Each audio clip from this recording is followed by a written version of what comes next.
গবেষকরা পুরনো গাছের গুঁড়ি, মাটির ধরন ও বিলুপ্ত প্রাণীদের ফসিলের গবেষণা করে দেখেন গড়ে প্রায় 2 থেকে 3 লক্ষ বছর পর পর পৃথিবীর চৌম্বক মেরু পুরোপুরি উল্টে যায়। আর যখন যখন এটি উল্টে গেছে, পৃথিবীর প্রাণীকুলের উপর নেমে এসেছে কিয়ামত, অর্থাৎ প্রাণীজগতের বিরাট এক অংশ বিলুপ্ত হয়ে গেছে, যাকে বলা হয় ম্যাস এক্সটিনশন। সর্বশেষ চৌম্বক মেরু উল্টে গিয়েছিল 7,80,000 বছর আগে, অর্থাৎ আমরা নির্ধারিত সময় থেকেও অনেক এগিয়ে গেছি। তাই ধারণা করা হচ্ছে যে কোনো সময়ই উল্টে যেতে পারে চৌম্বক মেরু, আর যখন এই মেরু উল্টে যাবে তখন দিকও উল্টে যাবে।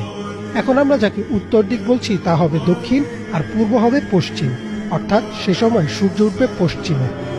হঠাৎ একদিন সকালবেলা সূর্য পশ্চিম দিক থেকে উঠে যাবে এবং একটা লোকমা মুখে তোলার জন্য মানুষ মুখে নিবে, মুখে তুলতে পারবে না, তার আগে কিয়ামত হয়ে যাবে। পানি খাওয়ার গ্লাস উঠাবে, পানি পান করার আগেই কিয়ামত হয়ে যাবে। দুজন ব্যবসায়ী কাপড় এক্সচেঞ্জ করবে, একজন বিক্রি করবে, একজন দেখবে, এই দেখতে দেখতে কিয়ামত হয়ে যাবে। একদম মুহূর্তের মধ্যে একদিন কিয়ামত হয়ে যাবে ওই মানুষগুলোর সামনে। এগুলোর সামনে হতে যাচ্ছে, আমাদের হাতে বেশি সময় নেই। কথাগুলো বলার এই কারণ হচ্ছে সময় কম।